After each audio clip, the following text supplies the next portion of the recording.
The spoon paused halfway to my lips.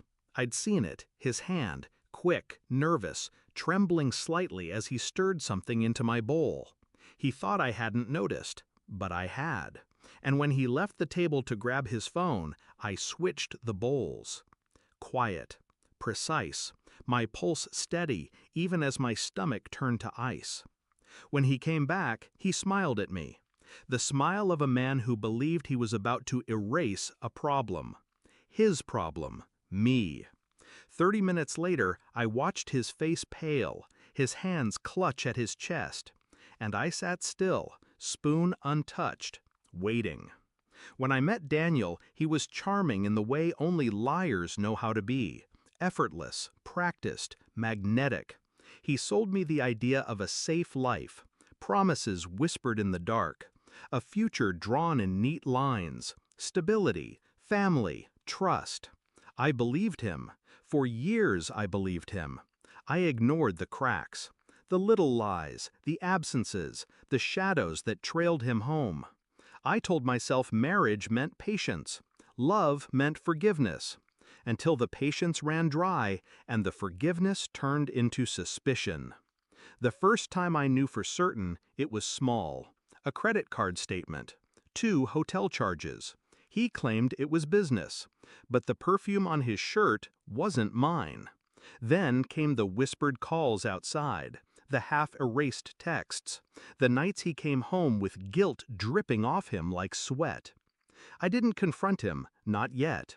I learned to listen instead.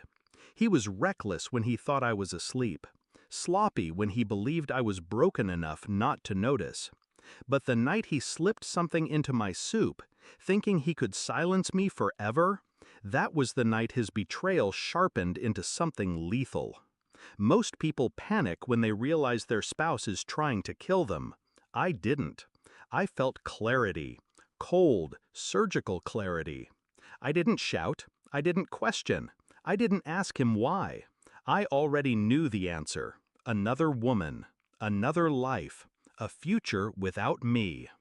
What he didn't know was that I'd been preparing for this moment long before the soup. Quietly moving money, quietly documenting every detail, quietly building a case strong enough to hang him by his own noose. All I had to do was wait for him to tie the knot. The bowl was the beginning. I slid it across the table like nothing had changed. Watched him lift the spoon.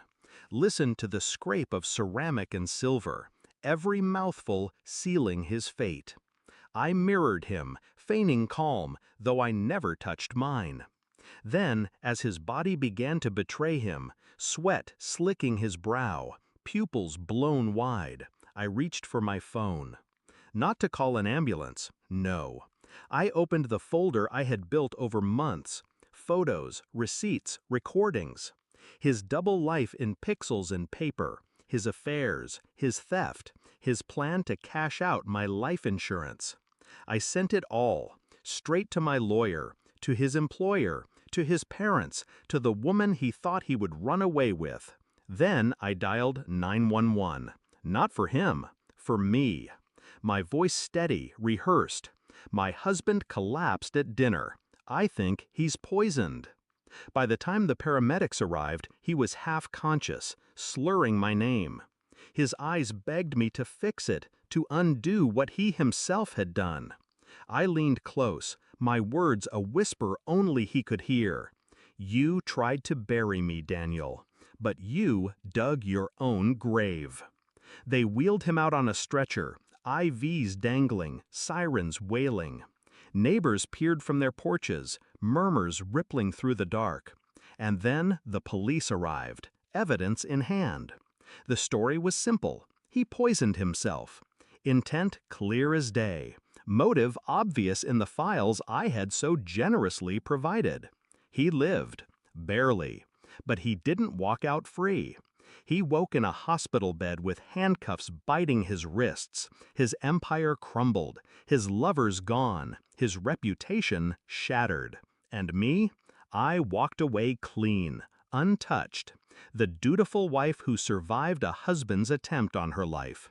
They believed me, because I had planned for them to.